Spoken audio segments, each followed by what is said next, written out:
Boa noite, meu nome é Thaís Alves Moreira Leite e eu vou estar falando um pouco sobre o livro Pedagogia da Autonomia, sobre Paulo Freire. O tópico que eu vou estar falando é 1.7, ensinar exige risco, aceitação do novo e rejeição a qualquer forma de discriminação. Bom, em toda obra, Paulo Freire vai usar muito essa palavra, essa expressão, pensar certo. Então, ele vai dizer que o professor deverá também ensinar a pensar certo, sendo a prática educativa em si um testemunho rigoroso de decência e pureza. Para Freire, faz parte do pensar certo a disponibilidade ao riso, a aceitação do que é novo e a utilização de um critério para a recusa do que é velho, estando presente a rejeição a qualquer tipo de discriminação. Notamos que tudo, absolutamente tudo do que fizemos, precisamos dar um sentido para uma efetuação da atividade. Uma atividade que não nos faz sentido, não nos traz felicidade, isso é até questão mesmo de existência humana. Tudo aquilo que não faz sentido pra gente, não nos faz realizado, a gente não, e que não traz felicidade, aquilo lá não tem realização, não tem sentido, né? Então, Freire ressalta o quanto e determinado gesto do educador pode repercutir na vida do aluno, seja afetividade e postura. Afetividade, se o professor for grosso, se o professor for mal educado, né? Ou se o professor for um professor caridoso, assim, aquele que realmente se importa com o aluno, quer saber mesmo se o aluno realmente está aprendendo, se aquela forma que ele está ensinando realmente é a forma que os seus alunos estão aprendendo. E a sua postura é a forma, né? O modo dele estar passando aquele conhecimento. E isso nos traz reflexão sobre o assunto, pois, segundo ele, ensinar exige respeito aos saberes dos educandos. As construções de um conhecimento, em parceria com o educando, depende da relevância que o educador dá ao contexto social. Então, tudo isso vai depender do professor, a sua postura, a sua afetividade, de como ele vai proporcionar isso ao aluno, ao educando, né?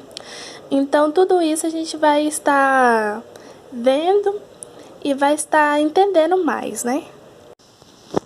E com efeito, Freire diz que o velho que preserva sua validade ou que encara uma tradição ou marca uma presença no tempo, continua novo.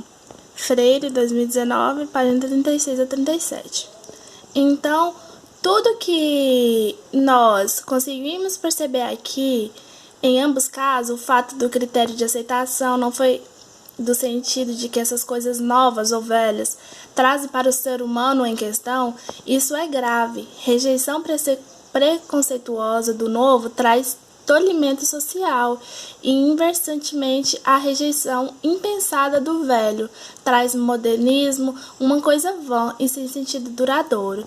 Então, Freire vai dizer que o que é novo ou o que é velho traz medo, traz assim, algo que a gente não vai, um sentimento de que a gente não vai saber lidar com aquilo, mas também o que é quando a gente adapta, a gente não pode deixar o que é velho para trás. Um exemplo muito assim na sala de aula é o quadro, né? Porque vem tantas tecnologias, mas o quadro nunca deixa de ser uma ferramenta usada, né, por nós professores, ou futuros professores. Bom, seguintes afirmações freirianas, todas carregadas de sabedoria e de sentido, ele diz: não há inteligência que não seja também comunicação do inteligo, né? Então vamos aprofundar mais um pouco nesse assunto. E logo abaixo ele também vai dizer assim: é próprio do pensar certo a disponibilidade ao risco, a aceitação do novo, que não pode ser negado ou acolhido, só porque é novo, assim como o critério de recusa ao velho, não é apenas o cronológico. Essas duas afirmações parecem trazer algum sentido existencial para o ser humano na questão do estudar. Notem que quando se trata de um simples passar de informação, não se trata de um simples passar de informação, mas sim uma troca de informação ou uma tentativa de complementação ou de diálogo. Ele diz ainda que o pensar certo, por isso, é dialógico e não polêmico. Mas em que sentido não polêmico? Né?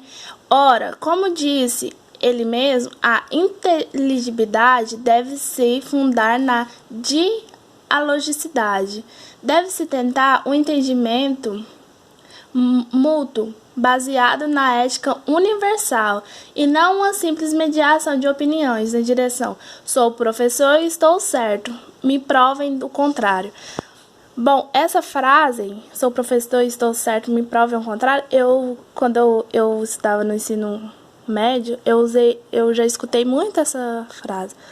Muitos professores já me disseram isso, porque naquele tempo, e olha que não tem muito tempo assim, que eu terminei o ensino médio em 2013.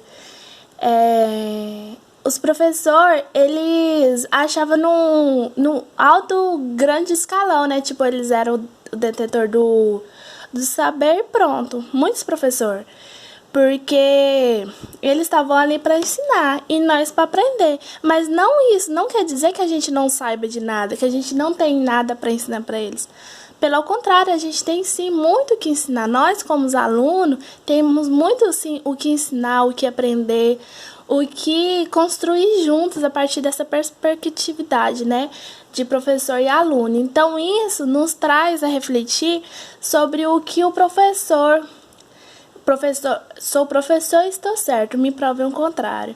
Então, isso, creio eu, que os professores de hoje em dia, né, que estão sendo formados, mas isso também porque os professores daquela época tinham formação há muito tempo e muitos deles não estudavam.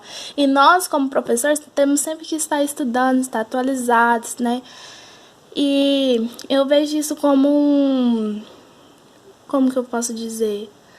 Uma falta de interesse do professor que não estuda e que usa esse certo tipo de palavras, de afirmação dentro da sala de aula. E nós, como professor, devemos sempre estar atualizados, né, para não cometer esses equívocos. Bom, de último tópico eu vou falar sobre a tarefa coerente do educador que pensa certo, exercendo como ser humano a irrecusável prática de interagir, desafiar o educando com quem se comunica, a quem comunica, a produzir sua compreensão do que vem sendo comunicado. Bom, é meio complexa essa citação, mas o que quer dizer, em breves palavras? Que ensinar requer uma plena convicção de que a transformação é possível, porque a história deve ser encarada como uma possibilidade e não como um determinismo modelado. O educador não pode ver a prática como algo sem importância, algo que você vai aprender só naquele momento. Não, o educador não deve barrar a curiosidade do aluno, pois é fundamental a revelância e o incentivo à sua imaginação, intuição, o senso investigativo, enfim, a sua capacidade de ir além. Muitas das vezes o professor barra o aluno, né? Quando o professor está expondo algum conhecimento, o aluno tem dúvida, o professor fala, não, depois, agora não é hora de pergunta. Então a gente tem que sempre estar atento, né, essa situação que vem acontecendo com a gente, que coloca a gente em risco, né? E o educador deve sempre exercer sua autoridade e a sua liberdade. Que liberdade é esta? Liberdade que deve ser vivida em sua totalidade, com a autoridade em uma relação dialética, centrada em experiências estimuladoras de decisão e de responsabilidade. Então, para a gente ser um bom professor, a gente tem tudo está ligado à sua experiência. Se você tiver boas experiências, se você tiver um bom fundamento, se você tiver um bom, né, Ajuda bastante. Bom, e minha participação nesse vídeo vai estar ficando por aqui, né? Já deu 10 minutos. Muito obrigada.